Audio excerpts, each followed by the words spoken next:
shortly. Oops. So I have a small psychology and allied health practice in Brisbane, which particularly focuses on the provision of support for people during reproductive time. We decided to do a little research as part of our clinical practice and to guide some of the work I do as a surrogacy counsellor. So about 40 years ago, the case of baby M made international headlines. William and Elizabeth Stern had entered into a surrogacy agreement with Mary Beth Whitehead. Mary Beth was inseminated with William's sperm, making her a traditional surrogate. She initially relinquished the baby, but then returned a few days later, threatening to kill herself if she could not see the infant and spend more time with her. The Sterns agreed to let her spend a couple more days, at which point Mary Beth kidnapped baby M for a period of 87 days and repeatedly contacting the Sterns, threatening to kill the baby if she was forced to return the child. Unfortunately, this infamous case caused many to form a view that traditional surrogacy must be more risky than gestational surrogacy, that a surrogate will be less willing to relinquish the child if she's the biological mother, in addition to being the gestational carrier. As a result, many governments here and overseas have enacted legislation which expressly prohibits traditional surrogacy. Some Australian units will not facilitate traditional arrangements even when legislation allows it. And over time, prejudices about traditional surrogacy appear to have cemented. Yet there is almost no research to empirically inform clinical practice or lawmaking in this regard. The impact for potential parents is significant. For those who cannot use their own eggs, either a female who has egg insufficiency or a same-sex couple, for example, restrictions on traditional surrogacy limit their options and increase the complexity and cost of surrogacy.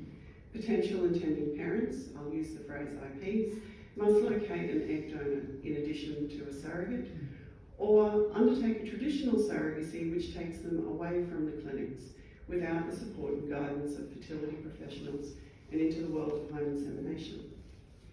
As a surrogacy counsellor, the dearth of empirical evidence into traditional surrogacy makes it challenging to adequately inform the expectations of either IPs or surrogates as they consider undertaking an arrangement of this nature. Our study aimed to provide insight into the experiences of gestational and traditional surrogates in Australia, with the goal of identifying any measurable differences between gestational and traditional arrangements, and attempt to answer whether traditional surrogacy is in fact riskier than a gestational arrangement.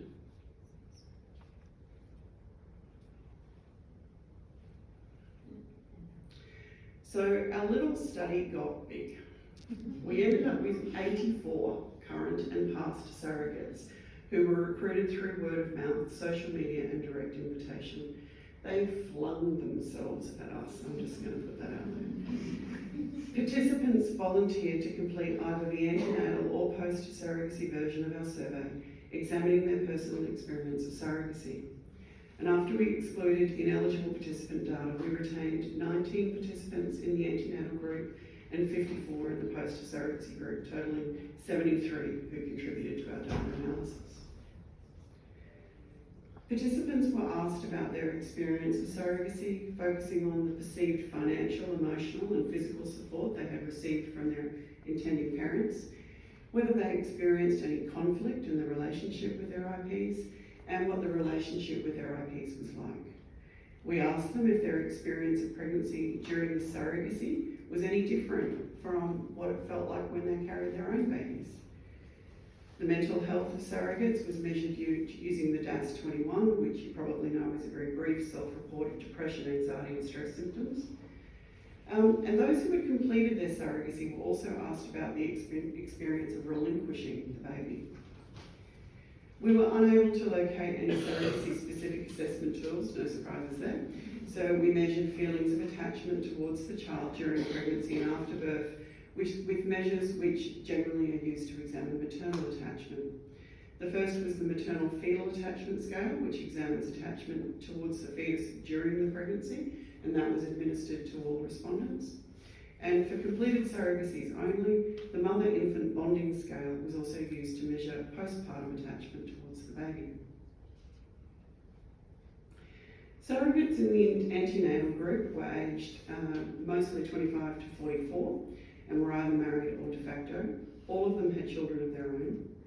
Over half work in the healthcare industry, many of whom are nurses and midwives, with many others from the childcare and education industries.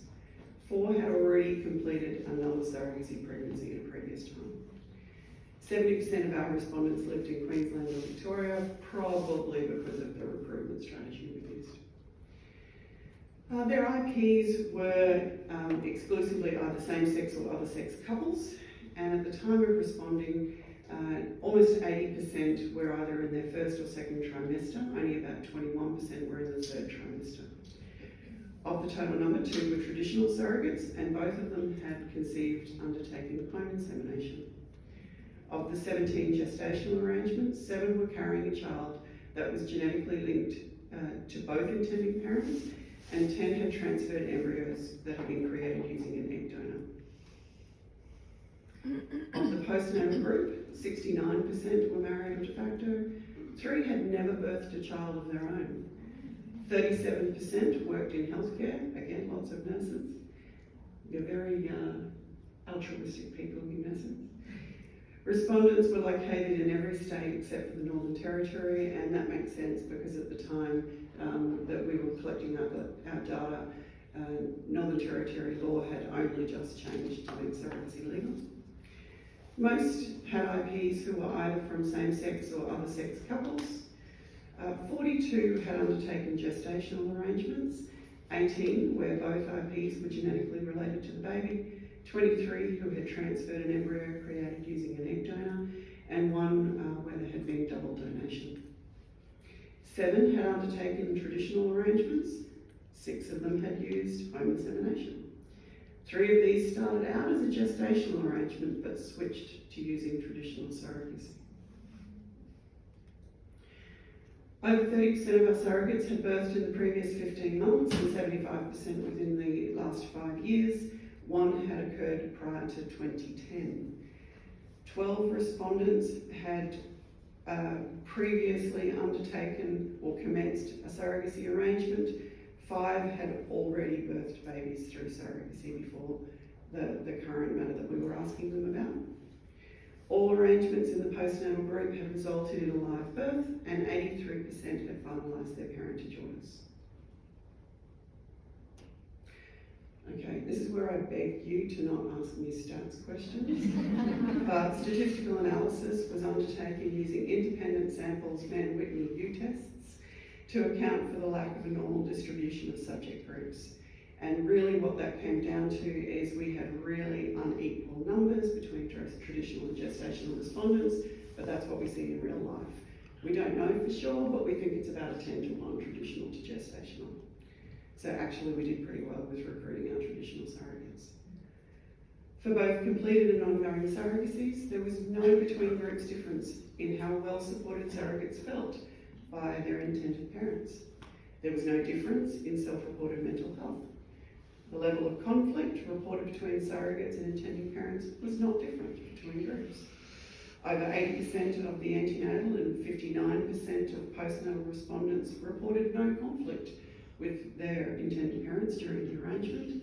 But unfortunately, for those who had completed their surrogacy, about 27% reported some conflict and 14% reported major conflict.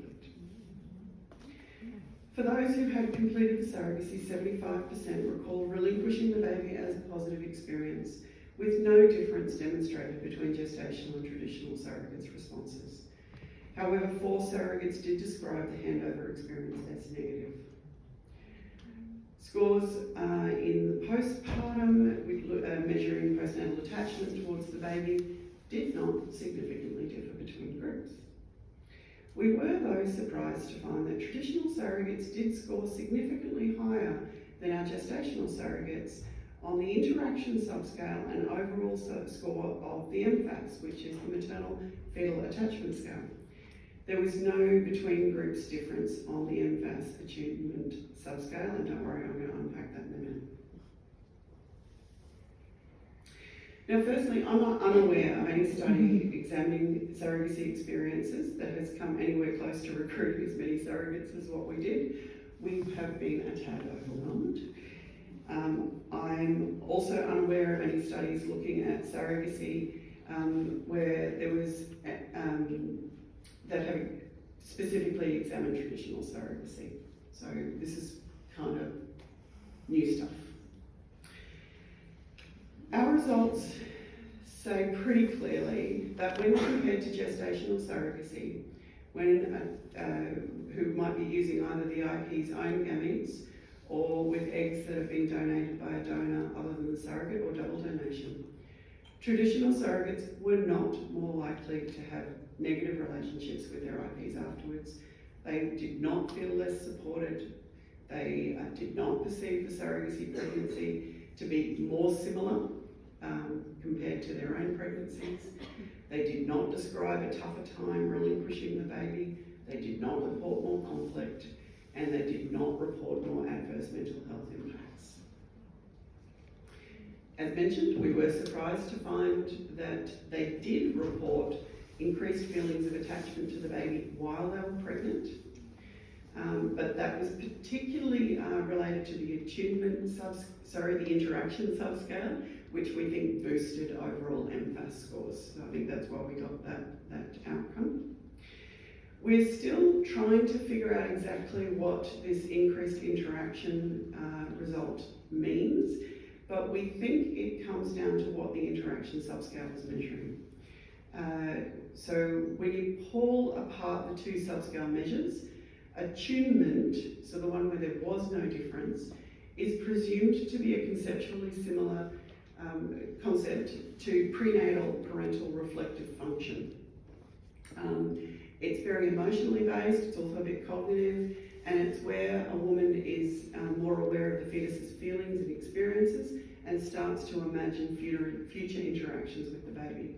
But the interaction subscale seems to be measuring more behavioural components of attachment, so really related to the protection of the fetus and altruistic behaviour. Oh, forgot to slide on, sorry. So as just to give you some examples of the interaction subscale items, there's a few on the slide there. Again, very behavioural. It seems that the baby kicks and moves to tell me it's eating time. I poke the baby to get him to poke me back. So simply, our results give no indication that traditional surrogacy is riskier than gestational surrogacy. Now, it wouldn't be a conference paper if we didn't describe our limitations. So even though we had a large number of respondents, it is a small sample size. That means low power, and it's hard to really pull apart, particularly those traditional surrogate experiences, particularly in the prenatal where there was only two. There's always problems with research which relies on participant self-selection. So, that's obviously something that we have. It's tough to manage the impact of gestational stage in the antenatal group. Remember that 80% were still in their first or second trimesters and unlikely to be feeling a great deal of fetal movement yet. So that could be why we only saw that MFAS results in the postpartum and not the antepartum group. Obviously, there's likely to be a recall bias in the postnatal group. Their responses relied on retrospective recall of feelings, and many of them were recalling pregnancies and births from many years prior. And despite my efforts on multiple occasions for funding support, we did all of this without a single cent of help. We are not affiliated with the university or any other research entity. We were unable to get ethics support.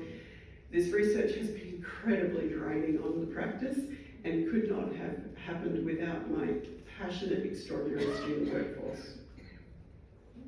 So where to from here? We're still analysing the qualitative data to fully unpack our findings, but we're already keen to undertake a longitudinal study, we're suckers for punishment, following surrogacy teams through their journey and eliminating hindsight bias. So if anyone wants to give us any money or ethical support, I will say yes. I think it's serious time that we examine clinical policies and the legislative limitations that have been placed on traditional surrogacy. There's no evidence to validate the limitations, and we're arguably pushing families away from the relative safety of clinic supports and knowing where the professionals are there, and into home insemination. But I do want to point at this point that it's really important that when we're doing our surrogacy implications counselling for traditional surrogacy, we also need to be considering the additional implications of egg donor conception. So if traditional surrogacy isn't the problem, what is? Here's a few little teasers from my qualitative comments. Stephen, I'm moving on before you can take photos of the slide. So you're all probably wondering what happened to baby M. Well, in 1987, custody of baby M was awarded to the Stearns, and the surrogate's parental rights were terminated. The following year, New Jersey, which is where this all happened, prohibited surrogacy entirely, and this remained the case until 2018 when the law was finally changed. The Stearns still shone media attention, but in 2017, baby M, whose name is Melissa Stern, said, "I'm very happy I ended up with them. I love them. They're my best friends in the whole world." And that's all I have to say about it. Thank you, especially to Alana, who is not the person who presented the paper.